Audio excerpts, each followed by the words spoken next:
Lantas pemirsa, bagaimana mitigasi darurat bencana Aceh, Sumatera Utara, dan Sumatera Barat? Kita akan membahasnya bersama dengan peneliti Pusat Riset Iklim dan Atmosfer dari BRIN, Prof. Erma Yuli Hastin, yang sudah hadir bersama kami di studio Semesta BTV. Selamat datang, Prof. Terima kasih telah meluangkan waktunya.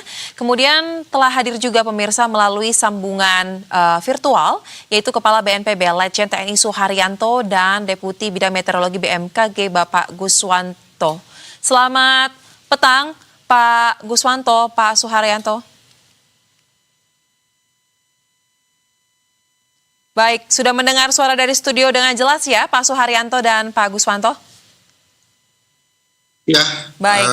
Mbak Zoya udah dengar. Baik, langsung saja saya ingin ke Pak Suharyanto terlebih dahulu. Pak, mungkin untuk kondisi update terkini, Pak, bagaimana dari hasil pendataan korban terdampak bencana, baik itu mulai dari wilayah Aceh, Provinsi Sumatera Utara, dan juga Sumatera Barat, Pak? Seperti apa?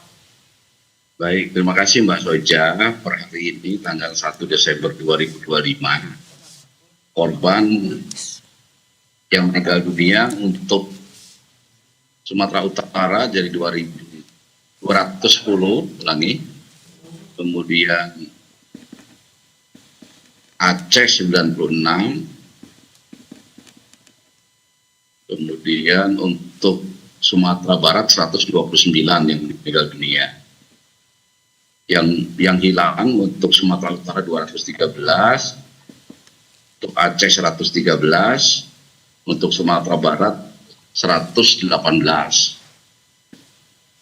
Jadi total untuk yang hilang adalah 444 orang. Kemudian untuk jalur-jalur yang masih putus, untuk Sumatera Utara yang sekarang masih terus dilakukan penanganan, yaitu 3 kabupaten kota, Tapanuli Selatan, Tapanuli Tengah, dan Sibolga. Itu 3 kabupaten kota yang terdampak cukup berat yang sekarang masih dalam penanganan. Untuk jalur transportasi dari Tapanuli Utara menuju Sibolga ini masih putus, ya, meskipun sudah dilakukan penanganan sejak hari pertama menggunakan alat berat. Kemudian rute dari Tapanuli Utara menuju Tapanuli Tengah, Tapanuli Selatan menuju Tapanuli Tengah itu masih putus. Untuk rute atau jalur transportasi dari Sibolga menuju Tapanuli Tengah sudah pulih. Untuk komunikasi Tapanuli Utara sudah pulih. Ya. Kemudian untuk Tapanuli Selatan sebagian sudah lancar, ada di beberapa desa yang masih terganggu, harus menggunakan Starlink, ya, komunikasi darurat. Untuk Tapanuli Tengah juga masih terganggu, di beberapa titik sudah kami pasang sarana komunikasi darurat, masyarakat secara terbatas sudah bisa berkomunikasi keluar daerah Tapanuli Tengah. Untuk Sibolga, untuk komunikasi relatif sudah lebih lancar. Untuk listrik dan air, untuk Tapanuli Selatan, Tapanuli Utara, sebagian sudah pulih. Untuk Tapanuli Tengah, belum, masih menggunakan genset. Untuk Sibolga, sudah diperbaiki oleh PLN, sempat pulih, tetapi hari ini ada gangguan lagi. Tadi kami sudah berkoordinasi dengan Menteri SDM, dengan Dirut PLN. Besok beliau berdua juga akan masuk ke Sibolga. Untuk distribusi logistik di seluruh Sumatera Utara, ini sudah bisa diberikan baik lewat udara maupun lewat darat dan lewat laut. Kami laporkan bahwa lewat Sibolga juga sudah masuk logistik lewat laut. Adanya insiden logistik 2 hari yang lalu dan kemarin di Sibolga, ini sekarang sudah kondusif, dan kebutuhan logistik dari Sibolga dan Tapanuli Tengah ini didatangkan lewat laut, lewat Sibolga. Dan untuk stok beras 2 kabupaten itu kami siapkan stok ada 500 kg, ulangi 500 ton. Kemudian untuk Aceh ini memang masih cukup banyak yang putus. Paling tidak yang belum lancar sama sekali ada 4 kabupaten, yaitu Aceh Tengah, Aceh Tamiang, Bener Meriah, dan Gayo Luas. Itu semuanya pendistribusian logistik menggunakan udara karena belum bisa ditempuh jalan darat. Akses komunikasi juga masih sangat terbatas, rata-rata hanya menggunakan sarana komunikasi terbatas gitu.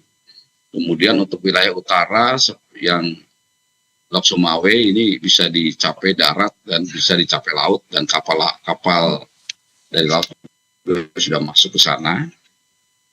Aceh untuk jalur-jalur yang putus itu ya yang menghubungkan di 4 kabupaten kota itu. Kemudian untuk logistik ada di beberapa titik ya, dan sekarang posisinya cukup banyak. Yang tingkat nasional ada di Halim, untuk Sumatera Utara ada di Bandara Silangit dan Bandara Pinang Sori, untuk Aceh ada di Bandara Sultan Iskandar Muda, dan kami sudah berusaha buka di Lok Sumawe karena Lok Sumawe juga sudah bisa pulih. Kemudian untuk Sumatera Barat, kami masuk Sumatera Barat dari 8 kabupaten kota yang terdampak secara umum sudah lebih baik ya. Yang menjadi perhatian kami adalah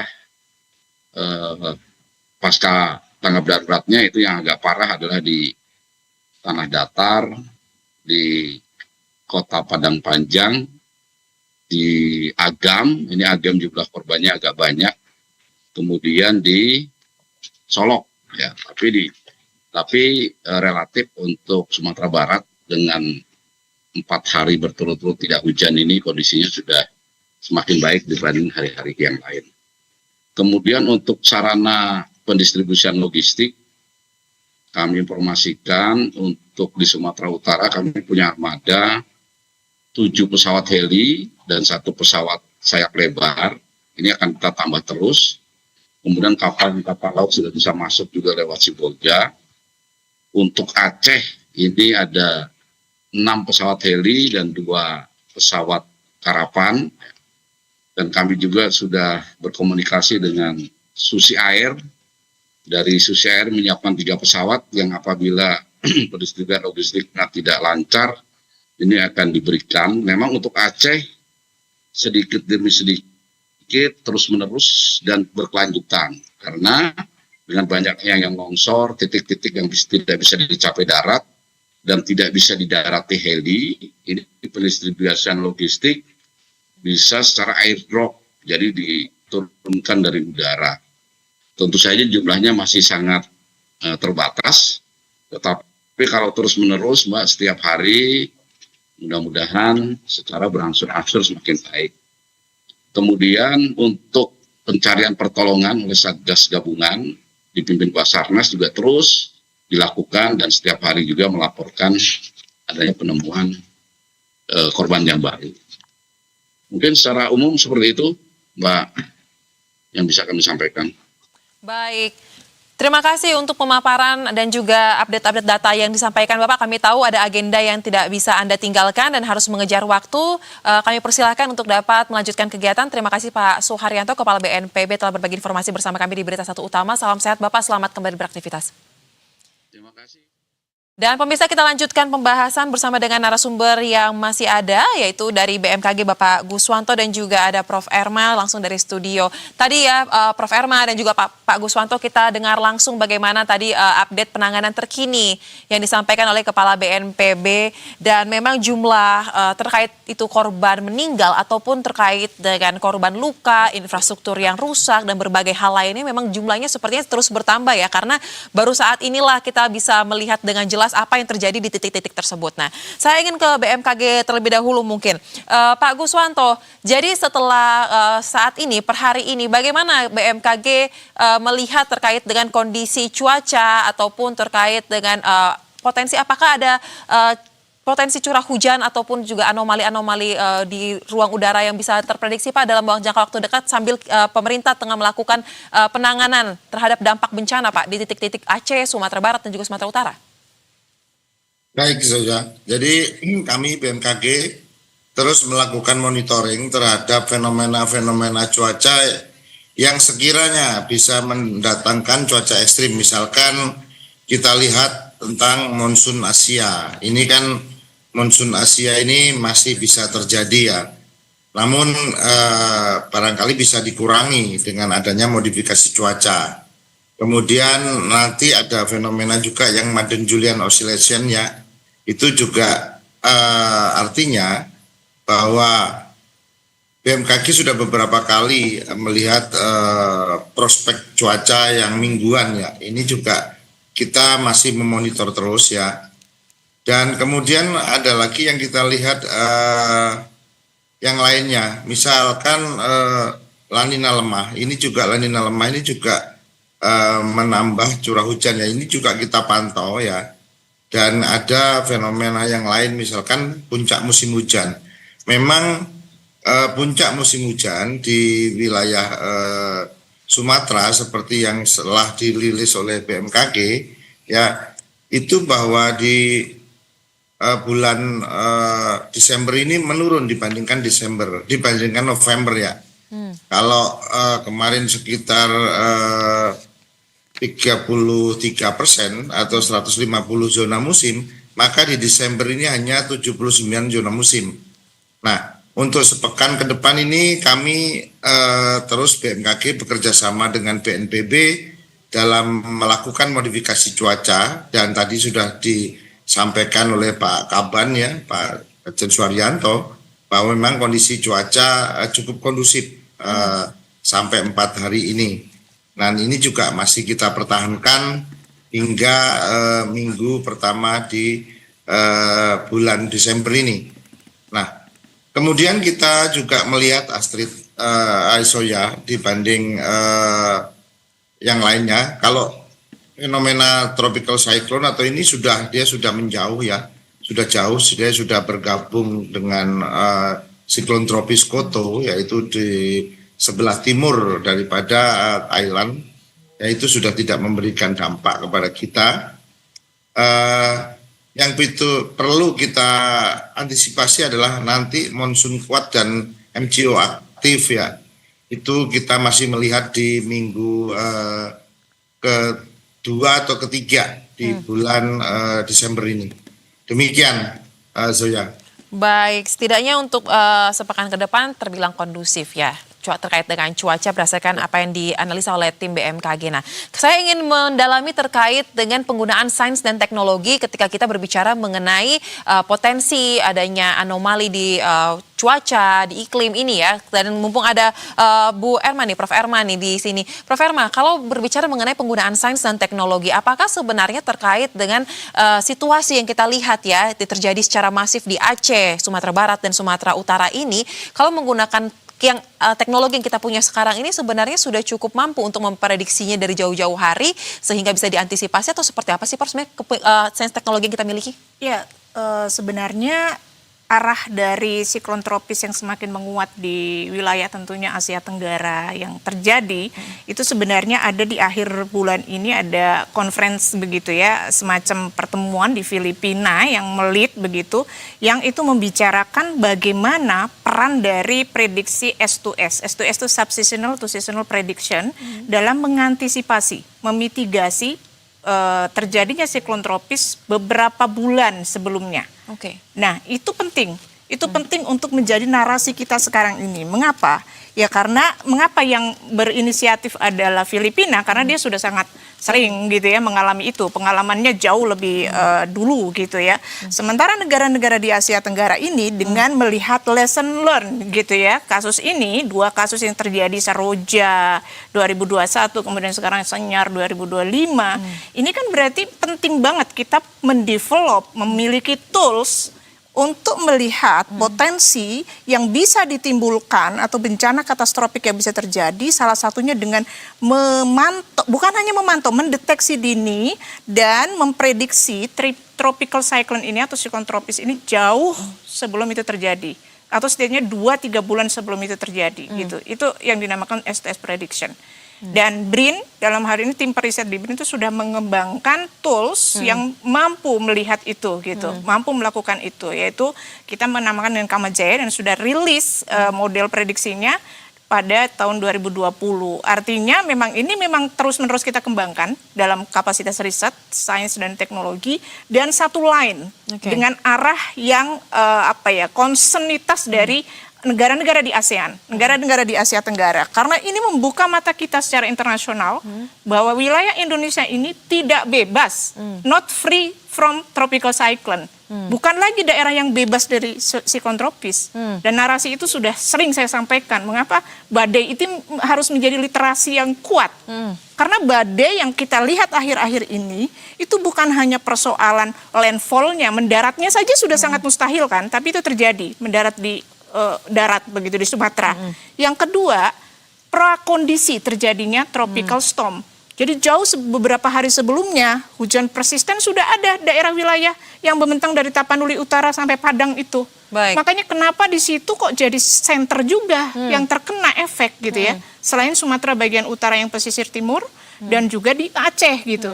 Ya karena dia mengalami prakondisi tadi. Baik. Dia yang terkena efek dari awal begitu sebelum siklon tropis itu terjadi. Begitu. Jadi kita memang harus membangun kapasitas mitigasi yang jauh lebih baik dan itu base-nya adalah sains dan teknologi yang kita kembangkan gitu. Baik, Secara Indonesia mandiri. punya dan lagi dikembangkan ya Prof Betul. ya, dan bisa memprediksi bahkan beberapa bulan sebelum hal itu terjadi ya. Betul. Baik, nah berbicara mengenai siklon tropis, Pak Guswanto, kalau tidak salah tadi kami juga menyimak dalam rapat koordinasi yang dilakukan di Kementerian Dalam Negeri, ada perwakilan dari BMKG juga yang menyampaikan bahwa memang Indonesia seperti tadi katanya Prof Erma ya, tidak lagi menjadi daerah yang bebas dari potensi ancaman siklon tropis. Nah pertanyaannya nih Pak Guswanto, kira-kira untuk daerah-daerah yang memiliki potensi terdampak akan adanya ancaman siklon tropis, apakah ini juga termasuk dalam hal yang sudah dipetakan oleh tim dari BMKG untuk ke depannya, Pak?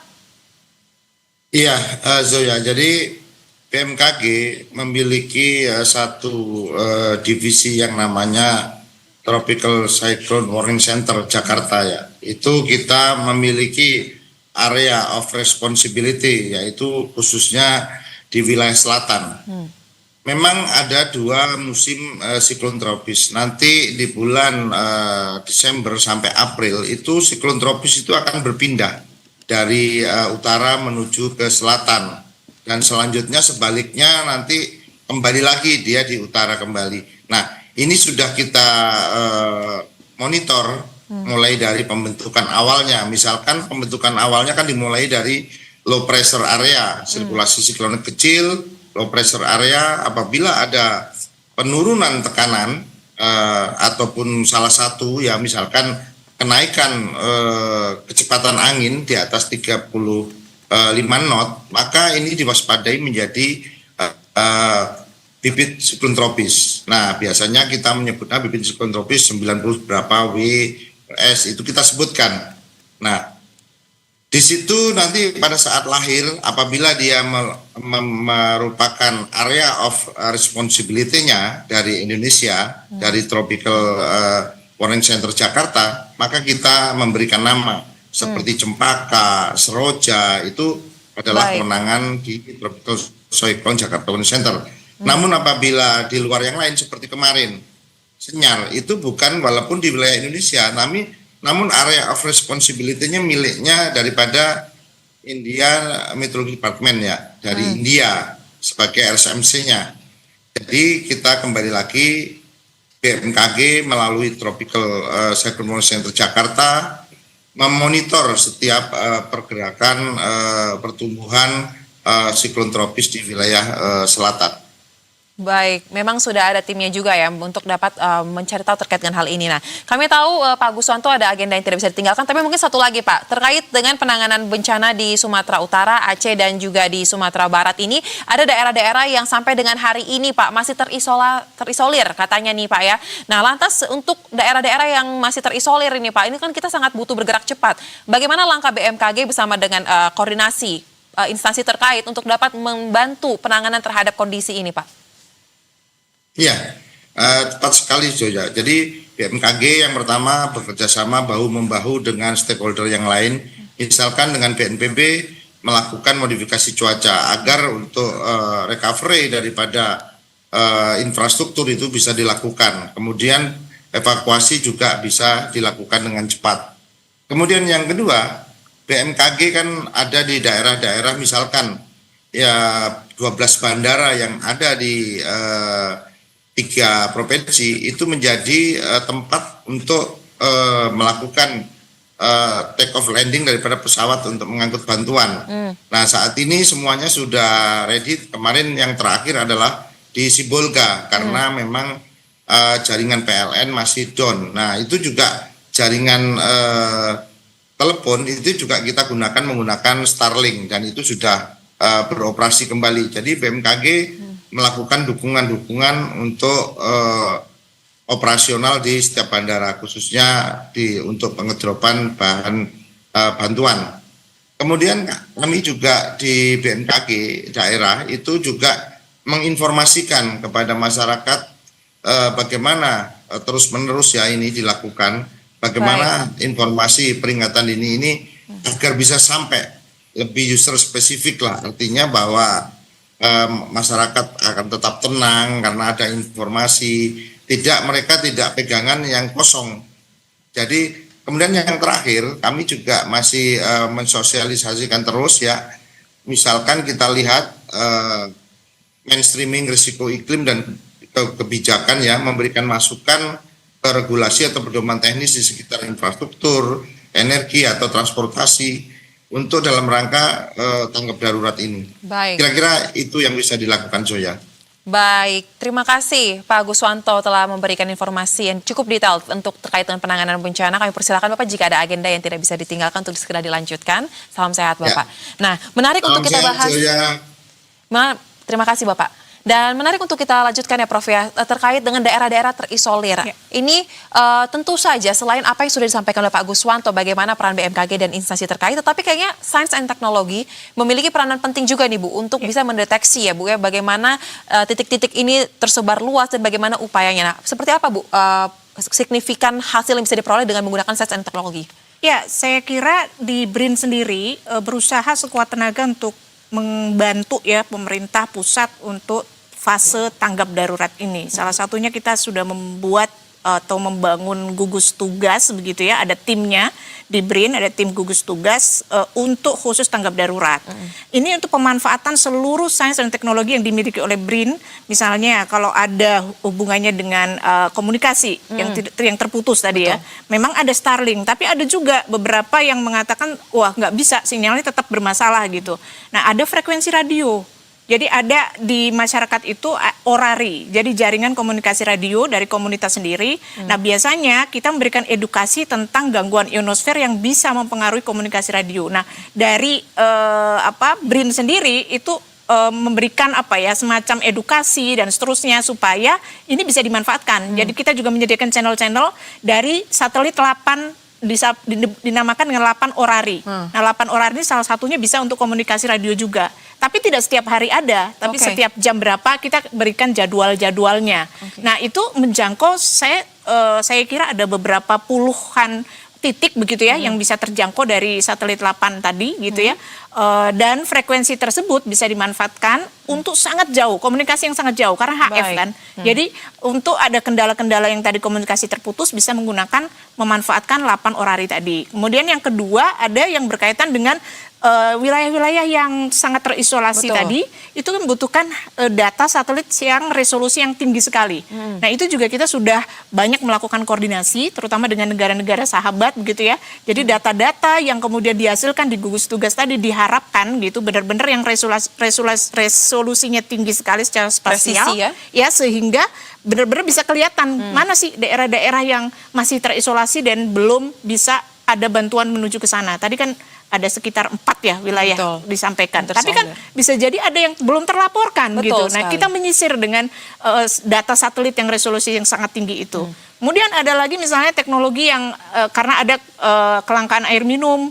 Nah kita Ya, juga air berusaha bersih. di BRIN ada tim yang juga secara cepat bagaimana nih masuk alat ke sana yang bisa air itu meskipun airnya tidak jernih begitu ya, tapi langsung layak diminum. Nah itu juga ada teknologinya begitu kan. Baik. Jadi mempermudah dan mencoba untuk men-solve begitu ya, memberikan solusi-solusi terhadap persoalan yang sekarang ini muncul ketika fase tanggap darurat. Nah, kembali kepada kasus ini, apakah sepanjang pengetahuan Ibu nih sudah ada tim dari BRIN yang juga turun ke lapangan untuk bisa membantu terkait dengan persoalan-persoalan tadi? Dan mungkin pada kesempatan kami berikan kesempatan juga dari kacamata sebagai pengamat ya, anak peneliti, apa yang menjadi harapan Ibu kepada pemerintah, khususnya dalam sains dan teknologi jika digunakan terhadap situasi bencana seperti ini? Silakan Ibu. Ya, saya kira penting untuk kita menyadari bahwa sains dan teknologi ini harus benar-benar membantu.